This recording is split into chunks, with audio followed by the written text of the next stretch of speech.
Fam, what's going on? It's Kyle Henderson of Bama Football on YouTube. Can I get a roll tide inside the comment box? Ryan Williams is not 17 anymore. Yes, ladies and gentlemen, today is his birthday. Give Ryan Williams a shout out, a birthday shout out inside the comment box. You know, I was thinking about this. The young man, what he accomplished at age 17 was straight up remarkable. And some of the plays that he had, I think, are just honestly the tip of the iceberg from what we're going to get from Ryan Williams. I was listening to Coach Keelon DeBoer speak during the Reese Senior Bowl, and he said that Ryan Williams is starting to develop into a leadership role as a sophomore. Now, usually when you go into your sophomore year, it's kind of a sophomoric year. You're still kind of learning the parameters of the program, but it's good to hear that this young wide receiver is starting to turn into a leadership role already during his time at Alabama. When I think about the Alabama wide receivers, what's not to get excited about? I think it's one of their strongest units overall. You have Jeremy Bernard returning. You added Isaiah Horton, who I think is going to be a wonderful addition. Jalen Hell, if he's 100% at some point during this season, how are you going to keep him off the field? You got Jalen Mbakwe coming from the defensive side. Rico Scott certainly emerging. We're not talking about Bubba Hampton. Cole Adams returns. Hopefully he's healthy as well. And then you have Latsier Brooks, and you also have Derek Meadows, coached by Jamarcus Shepard, who I am really excited about returning for year 2 for the Alabama Crimson Tide. So overall, the wide receiver group is elite. But Ryan Williams, he is 18 years old now, which is still crazy. Couple weekend pieces of news right here on this video. I appreciate you guys. Would you take a second and please just hit the thumbs up on this video? It really goes a long way for the channel. All right, Alabama basketball last night defeated Arkansas by a score of 85-81. Did you watch this game? How about the games before it? Because Auburn lost to Florida, all right? And then you also had Duke lose to Clemson, right? It was nice. I was watching the back end of that Clemson-Duke game. This was the same Clemson team, right? Some of the guys returning from that team that played Alabama very well last year during the NCAA basketball tournament. And it was nice to see Dick Vitale, right, at 85 years old, cleared of cancer, back in the booth. So I thought that was nice. And then you kind of roll into this Alabama basketball game. Look, Alabama, the gauntlet has already started for these guys in terms of the teams that they're playing. When you look at who they're playing in the back end of this game, I'll get back to this Arkansas game in just a second. But look at this. You have Texas, right, on the road going to Austin. And then you have Auburn, right? I don't care what Auburn is ranked, and I don't care where any of these teams are ranked. You know how good this stretch is for the Alabama Crimson Tide. And honestly, I feel that this stretch is more challenging than actually winning the NCAA basketball tournament, right? You have Auburn, right?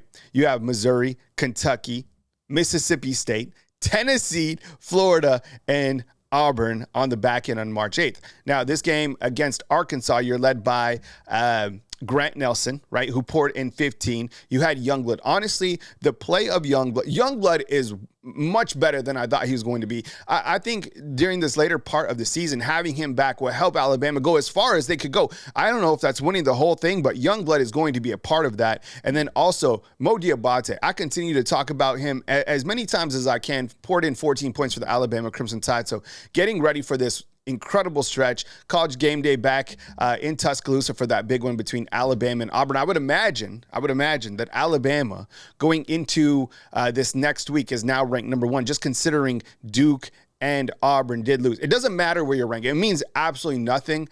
But I think it does show overall the scope of where Nate Oates has brought this basketball program and where they are. And they are a clear contender, 1,000,000%. This is an absolute challenge. I don't know. I mean, if they run through this stretch, my goodness, like that'll be something that's never been done before. But clearly still as a number 1 seed in the NCAA bracketology. All right, if you were wondering where Scott Huff was going to go, right? He coached with Alabama. Sorry, let me back up there. He coached with Washington for Coach Keelon DeBoer. In fact, he led the Joe Moore Award team. That's the offensive line, the best offensive line in 2023. And then he followed Ryan Grubb to the Seattle Seahawks. He was let go by the Seahawks. And Alabama fans were wondering if Scott Huff was going to come back to Alabama to link up with Coach Keelon DeBoer, Ryan Grubb, Jamarcus Shepard, right? Get the whole crew back together as the offensive line coach. Well, Alabama has a offensive line coach, which is Chris Kapilovic. And honestly, I felt that Kapilovic did a really good job working with the pieces that he has. Scott Huff will stay in the NFL, and it looks like he's going to be hired by the Rams. So in case you're wondering what was going to happen to Scott Huff, he is staying with the Rams. A couple more things to get through. Keelon Russell enjoying his time in the Big Easy ahead of today's Super Bowl, right? And he's posted right here with Sam Darnold.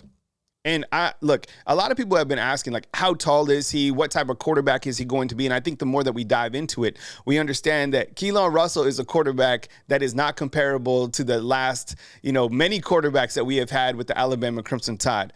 We are excited to see his further development. He's already enrolled. He's enjoying his time here on the red carpet.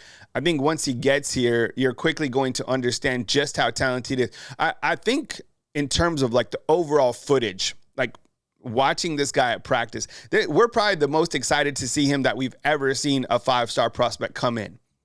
Is he going to be ready to be the guy? Well, that remains the big question because you have Ty Simpson, who is returning, and we cannot forget about Austin Mack, but it is good to see Keelon Russell getting out, building his brand, and most importantly, so glad that he is already enrolled with the Alabama Crimson Tide.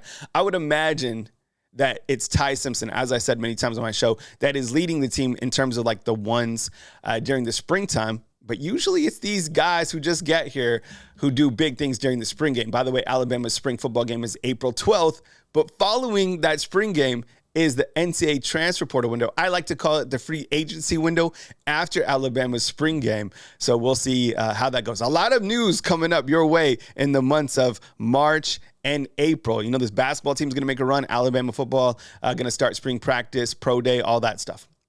How about this? Did you see this? Okay. Coach Keelon DeBoer's daughter, Alexis, she was playing Alabama. They were playing a doubleheader yesterday. A lot of softball is picked up. Young lady's never hit a home run in her entire career. Belts a home run against the Alabama Crimson Tide. Okay. I believe Coach Keelon DeBoer was in attendance for this. Later in the day, all right, young lady goes deep again. Fans are saying Alexis needs to come play softball for the Alabama Crimson Tide. I don't know. But if you saw the 2 home runs, she was absolutely smashing it. So good to see a young lady shine on the big stage, especially in front of her pops. But it's ironic that her first home run would come against the Alabama Crimson Tide. Who do you have in today's Super Bowl? Now, I asked you in the community tab. And by the way, listen, if you go up to the community tab, go to Bama Football on YouTube, our homepage where all the videos are. If you click community, right? If you click community, you can type in your own posts. Okay. This is a new experiment by YouTube. So jump in there and get interactive. But I asked you, and we had almost 7,000 votes. Okay. Who you got in the Super Bowl, the Chiefs or the Eagles? And by wide margin, you are rolling with the Eagles. Okay. I'm rolling with the Eagles as well. Look, Jalen Hurts. I would love to see that guy win a Super Bowl. Same thing with Devontae Smith, Landon Dickerson, and a couple other Alabama players that are playing for the Eagles. But the flip side, people are like, well, are the officials going to let the Eagles win? So we will find out on the Super Bowl. I hope you have an amazing Sunday. Thank you for rocking with me live every weekday, Monday through Friday at 10 a.m. Central Time. Be blessed. Be good people. And I will catch you on the next Bama football video right here on Bama Football on YouTube. See you, fam.